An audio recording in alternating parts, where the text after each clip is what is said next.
This is the story of three men. Three men who dared to challenge the most dangerous taboo in the Western world. This is the story of their struggle and the terrible consequences they faced.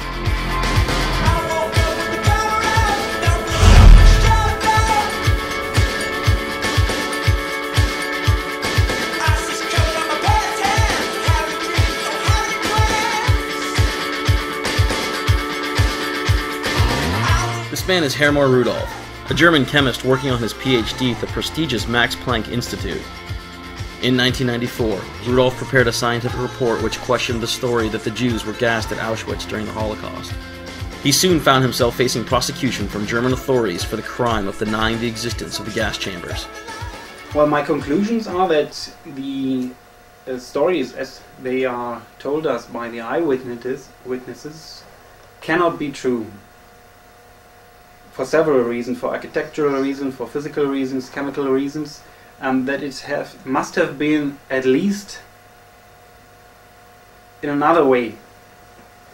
You can't exclude absolutely that they have any gassings, maybe by another poisonous gas, maybe just in a very small amount, or maybe on other places, in other ways. This is something you can't exclude absolutely, but you can say that what the eyewitnesses tell us is not true. These are my conclusions.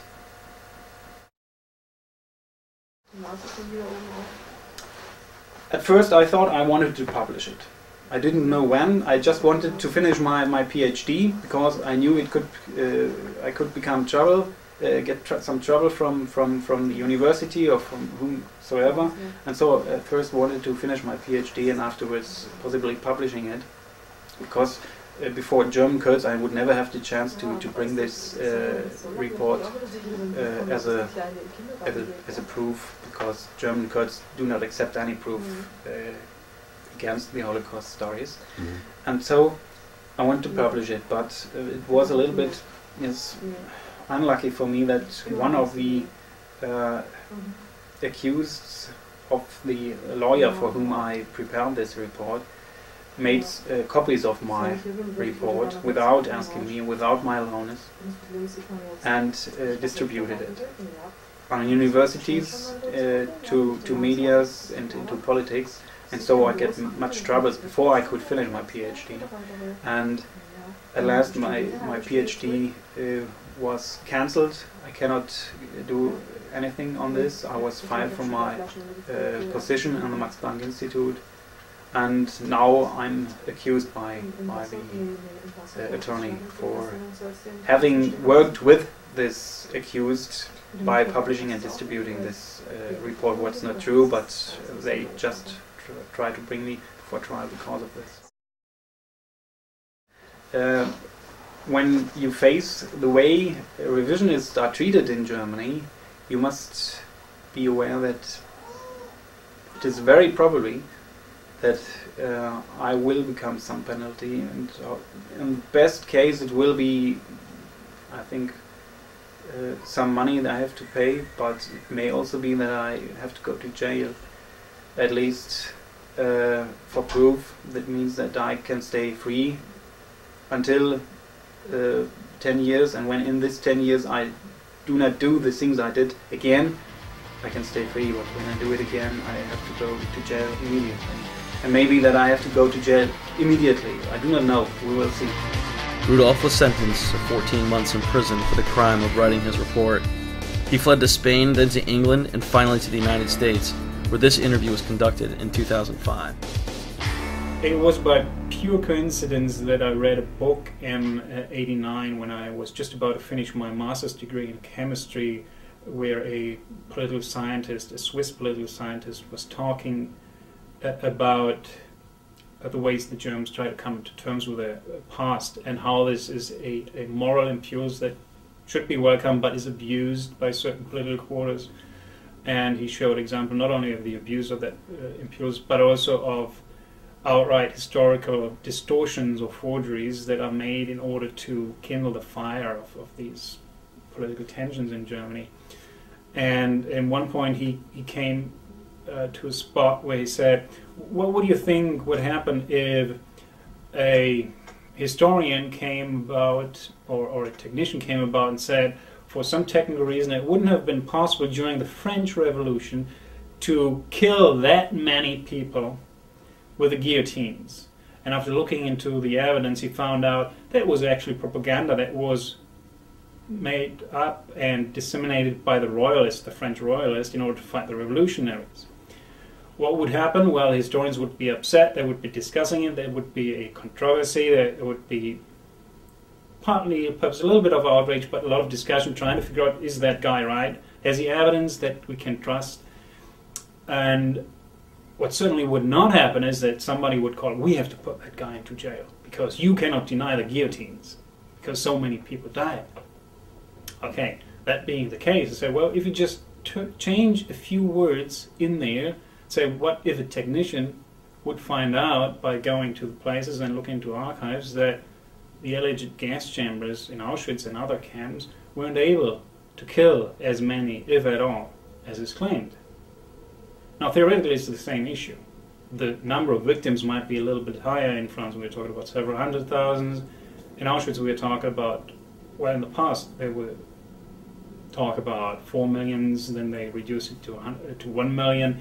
And now there are other scholars who say it's 700,000, 600,000, 500,000, so it's always reducing a little. But no matter what, it's still more than the French Revolution is claimed to have been beheaded. So, still, in principle, it's the same thing, but something else happens, as we all know. If somebody comes up and kind of denies the gas chambers, denies the Holocaust, that it actually happens, there's a moral outrage, and there's a lot of calling for the prosecutor. Not necessarily in America, of course, with the freedom of speech. It's not going to happen, but there's a lot of social persecution happening in this country too. If you make such claims, if you have a company, you lose your customers and contractors. If you if you're employed, you might lose your job. In Germany, in Europe, and other countries like France, Switzerland, Austria, they have laws, and if you do it there, you go to jail. According to German procedures, illegal literature is dealt with like drugs. They confuse the mind. They turn people into non-functioning citizens, as the government wants them. Therefore, the tool of the crime needs to be destroyed. Drugs get burned, books get burned. They can't let books sit around, because there might be some cops somewhere around who love it and try to sell it, like with drugs. So they burn drugs. So they burn books in waste incinerators under police supervision. That the waste incinerator company doesn't put them aside and sell them in eBay. And that was even published in the newspapers on a different book of some German professors who had, in a footnote, spelled out their doubt about the Holocaust in Latin language, which was then a reason to confiscate that book. It got published in the newspaper. It's going to be burned in waste incinerated under police supervision. Now you have to understand how you can make a society accept almost all degree of persecution.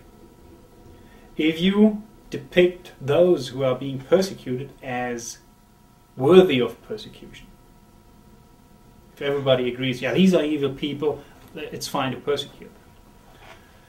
And it depends on which era we are talking about. 500 years ago, you put the sticker witch on somebody, and everybody would agree, yeah, this witch needs to be persecuted.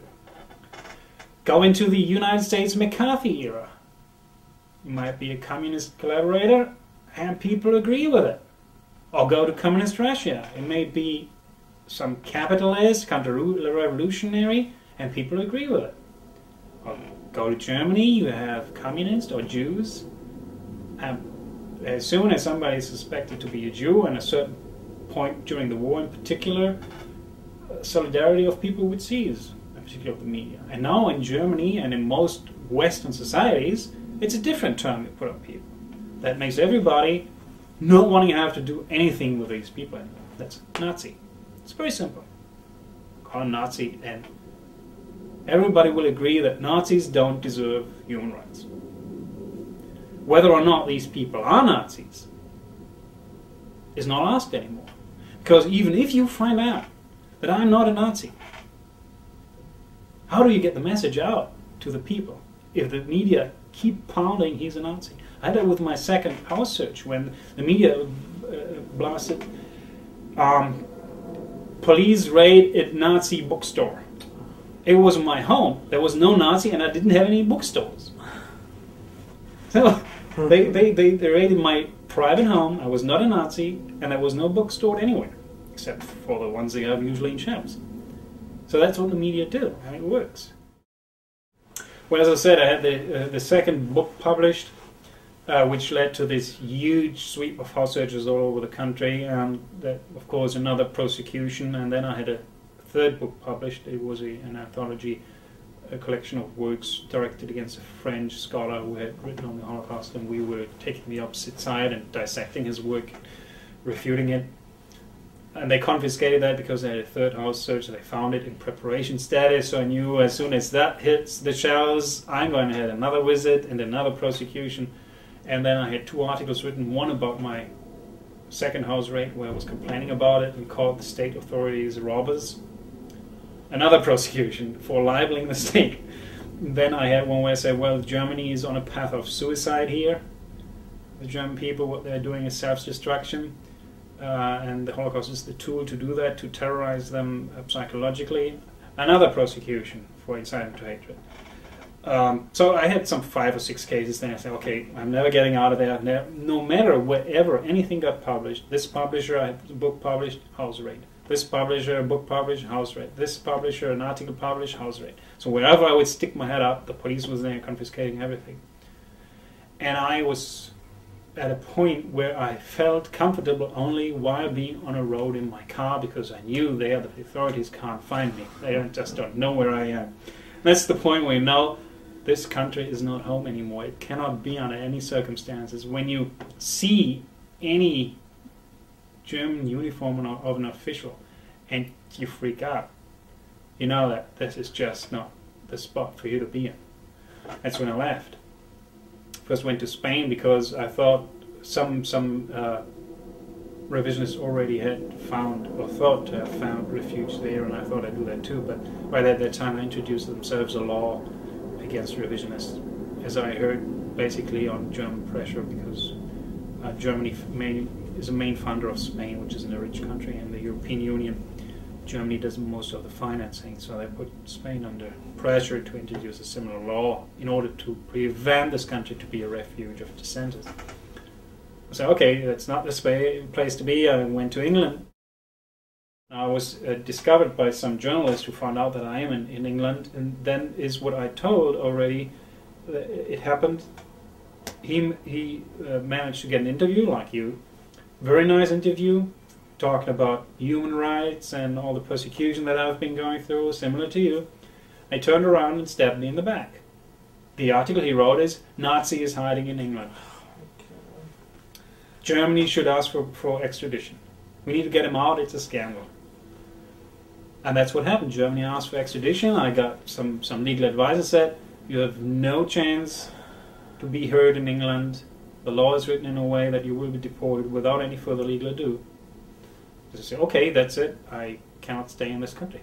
It actually went up to the British Parliament. They had a short discussion there because some left-wing English politician asked the government, what are you doing about him? We need to get rid of him. So that's when I knew I need to get out of here. And of course, you had your ideas, I had my ideas. We still have them to a great deal, and justly so, about this country, the United States, of being the safe haven of all persecuted people. You have freedom of speech here. Civil rights are guaranteed. So I came here in the end of '99. Eventually, normal immigration routes did not work out for several reasons, so I had to apply for political asylum in order to be able to stay in the country legally. That's what I did in October 2000. And it's a long drawn-out process, and it's about to hit the federal court level in a few months. And what the outcome will be, I don't know. In the meantime, I am married to a U.S. citizen and have a child. That brings in another factor of asking not just for political asylum, but adjustment of status because of being married to a U.S. citizen. which hopefully will help the case. Less than 1 month after that interview was conducted, Rudolf was taken from his home by the INS and sent back to Germany, where he was immediately thrown into a prison cell. This man is Ernst Zundel, Canada's most celebrated Holocaust revisionist. So much terrible stuff happened in that Second World War. Not only to Jews, I want to keep stressing that. Jews have no copyright on pain. They were part of this horrific thing that the Second World War was, and that Second World War was a Holocaust for every single person that was involved in it, lost loved ones. It was a Holocaust for the people in Dresden, Hamburg, Köln, München. It was a Holocaust for the people in the concentration camps that were not Jewish, that were Polish or French or German, who then were in concentration camps in the East. The American Rhine Meadows, where almost 2 million German men died at American hands with a deliberate policy of starvation. It was a Holocaust to those people. We all experienced this horrific Holocaust. And my mission in life is simply to say, if we are to draw lessons from that Second World War, it's not that the Germans were monsters and beasts and that they shouldered the burden of this hideous crime. The Second World War was a crime. And we have to find out what led to this monstrous event. Not by declaring one nation forever guilty and not allowing them the way they are now grotesquely doing, by not investigating. The German government, all the governments in Europe, with the exception of the British government, do not allow, under pain of 5 years imprisonment, and Fred Leuchter is a part of a victim of that, of not investigating what happened in that Second World War. We must find out as a people, as a planet, as human beings, what really happened, because otherwise we might well overlook when real Holocausts are going to be planned in the future. Because right now, the way the grotesque situation is, any kid in America, Canada, the rest of the world really that has got television sets and movie houses will think Holocausts are going to come because goose-stepping Nazis are marching down Main Street, waving Cyclone B canisters, and they're going to do away people. Bull. Holocausts come under the guise of laws, robbing people of their civil rights, their human rights, imprisoning them for ideas. That's how Holocausts start. And that's why I say I am basically the Paul Revere of a historical movement. You know, I'm saying, watch this, you know, here is what happened, and then you can, as we all can, spot the signs. And I spot already the signs in the way Fred Leuchter was treated, in the way David Irving is treated, in the way I am treated. I'm not going to say there's a gas chamber waiting down the street at the end of my career, but I'm saying it is a Holocaust for me personally to have gone for 20 years through trial after trial, 11 jailings, my house being burned, my house being bombed, my being sent a parcel bomb, because I question an event that took place 50 years ago. Listen, had I not been on a speaking tour on May 7th, 1995, I would have been engulfed in a real Holocaust when my political enemies torched my house, burned 20 years of research files, 5,000 rare books that I cannot replace because many of them are 50, 60, 70 years old. That was a Holocaust. As a matter of fact, it was a dictionary definition. Consumed by flames, I would have been immolated in that fire. In 2000, Zundel left Canada to live with his American wife in the United States. In 2003, he was dragged from his home by the INS and sent back to Canada. I'm stuck in Folsom Prison, and time keeps dragging on. There he was thrown into a 6-foot by 8-foot concrete solitary confinement cell. Zundel was held with no charge or trial, and allowed no human contact. His lawyer could only speak to him through a thick glass partition. In the following deposition, taken in 2004 after Zundel had already been in solitary confinement for 1 year, the male voice is Zundel's lawyer, Bruce Leichty. The female voice is U.S. Attorney Suzanne Bachknight. Let me ask you, Mr. Zundel, how long it has been that you have been confined at this detention center? Since May, I think it is the 16th of 2003. But before that, I was confined to another detention center in Thorold, Ontario. And before that, I was detained at Batavia, New York. And before that, at Blount County Jail in Tennessee. So is it true then that you have been confined ever since you were arrested at your home February 2003? Yes, I have. You earlier indicated that you were a household word in Canada, and without going into all the details, can you explain briefly why you were that well known? Objection, relevancy. First of all, I ran for Prime Minister of Canada in 1968 against the very popular man Pierre Trudeau, and I made it to the final race. I addressed the Canadian nation from the same podium that the Prime Ministers did, all the various ministers and other candidates. I was one of 7 candidates. So I was known for decades in Canada. Also, I am known as a German-Canadian human rights activist. I constantly defended my ethnic group in meetings to government bodies, to human rights commissions, to the media, held press conferences, we had demonstrations. No, I was a household word. And would you say, was your reputation confined to Canada? Objection, speculation, and relevant. Well, according to Google searches on the internet, 38,000 websites mention articles about me or by me, so you could say that I'm known around the world. Before you arrived to the United States from Canada in May 2000, were you engaged in international publishing of any sort? Yes, I was. I broadcast using American NASA satellites, television programs, and shortwave programs, and I was on over 100 cable television stations across the United States, broadcasting my program, which was called The Voice of Freedom. We broadcast in shortwave, again from American radio stations, AM broadcasts. We had 4 broadcasts a week. Some were in German, some were in English. Most of them were in English, and they were broadcast worldwide. At any time prior to your arrest, whether through your publishing endeavors or otherwise, had you ever advocated the use of violence or violent acts of any kind? Absolutely not. Had you ever engaged in such acts? Absolutely not. Had you ever condoned such acts? I have not. Had you ever been an accessory to any such act? I have not. Did you ever have a criminal record in the United States? I did not. Did you ever commit any crimes in the United States for which you were not arrested or convicted? I did not.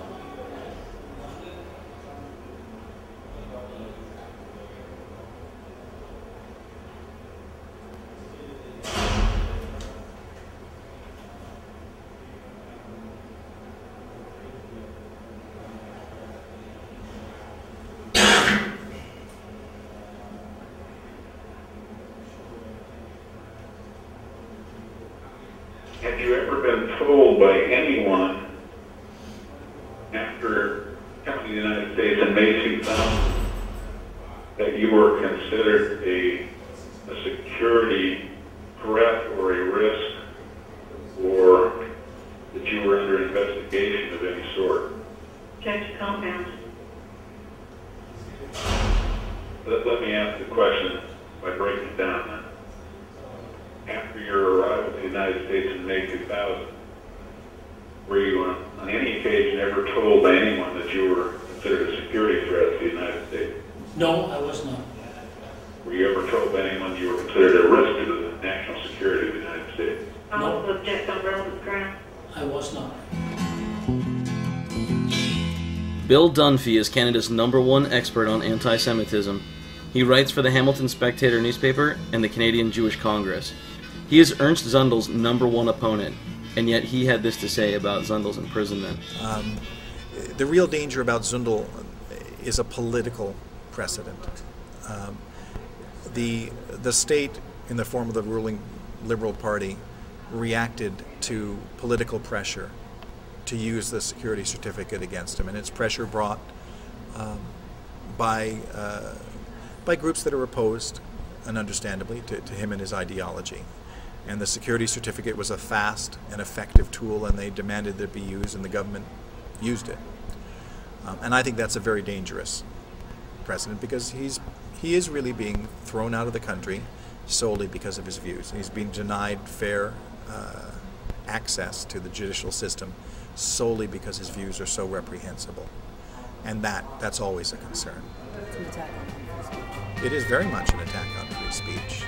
There's one thing I've got to say. There's got to be some changes made. Well, good morning, ladies and gentlemen. Glad to see all of you. This man is Bradley Smith, an American expatriate living in Mexico. In the 1950s, Bradley, then a bookseller, was prosecuted by the U.S. government for selling the Henry Miller book, Tropic of Cancer. My man's ringing my bell. It was then considered pornographic, even though now it is considered to be a great work of literature. Since then, Bradley has been a strong advocate for free speech and intellectual freedom. He travels North America speaking to college students about the persecution of Holocaust revisionists. The way I look at it, the ideal of intellectual freedom is the one great ideal in American culture. There may be others, but that's the one great one. It didn't originate with the Constitution. It came out of the Renaissance, it came out of Greek culture, and it came out of the British. And it was institutionalized in our Constitution and in the First Amendment. First Amendment's rather peculiar because things like it are not available, even in Canada. They don't have the equivalent of the First Amendment. We can't have intellectual freedom if we don't have the right to dissent. It's just not possible. If you can't dissent from an orthodox opinion, you're not free to think about that view. Or if you're free to think about it, you have to keep it to yourself. But it's not a culture of intellectual freedom if you don't have the right to dissent. The professorial class is not in complete agreement with that. The professorial class believes that, in my experience, that most people have the right to dissent, but some don't. I'm not going to talk about a lot of technical details about the chemistry of gas chambers and engineering plans and all this, because I'm not here to talk about the Holocaust. I'm here to talk about why there's a worldwide movement that's centered in Europe that is now moving to America to criminalize dissent about the prevailing view of Orthodox history. This one historical question is being criminalized all through Western culture now. Revisionist arguments with regard to the Holocaust are being criminalized in country after country after country in Europe, Canada, Australia, New Zealand, and the laws have already been drawn up to criminalize revisionist arguments here in America. And it's done by people who are sincere. They actually believe that it's destructive and hateful and ruinous of American culture to say that something might be wrong with the Holocaust story as we've learned it. It can be argued, we can't get to the end of it here, but it can be argued that there would be no Iraq without 9/11. There would be no Iraqi war without 9/11. I think that's a reasonable assumption. And I think it's a reasonable assumption to assume that there would have been no 9/11 without the half century of support and aid of the U.S. Congress to Israel. It's the hatred in the Muslim world toward America is charged through Israel. That's the way it is. It's not talked about very much. Every once in a while somebody will bring it up. When you see all these discussions about 9/11, the hearings that are going on and everything, Israel is never mentioned. Israel is never mentioned. But if it wasn't that the United States supported Israel in its humiliation and colonization, humiliation of Arabs and colonization, even though it's a tiny, tiny place, I doubt that Muslim hatred for America would be what it is. So we have Iraq, we have 9/11, we have Israel, we have the growing anger of the Muslim world against the American-Jewish alliance. We go back through the creation of Israel, which was morally justified by the Holocaust story. So it plays, this is a story that should be examined. It should be examined. This isn't to say that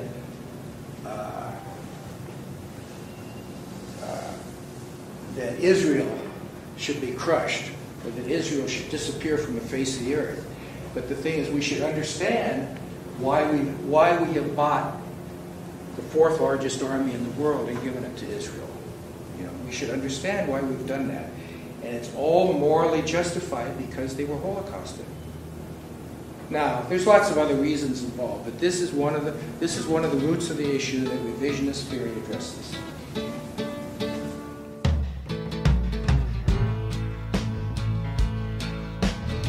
I pulled into Nazareth, was feeling about half-past dead. I just need some place where I can lay my head. Hermar Rudolph was extradited to Germany in 2005. After spending 2 years in prison awaiting trial, he was finally sentenced in March 2007 to serve an additional 30 months behind bars. By the time he gets out in September 2009, he will have spent over 4 years in prison for writing a scientific report. He has not seen his wife or child since 2005.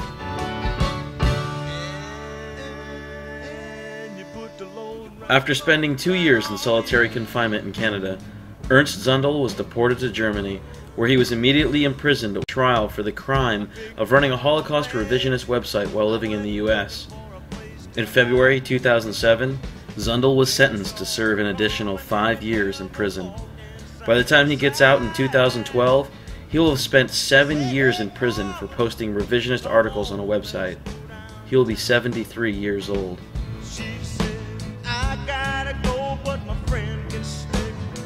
Bradley Smith continues to fight for free speech and intellectual freedom. Recently, he was listed in the best-selling book, 101 People Who Are Really Screwing America. Smith was number 78.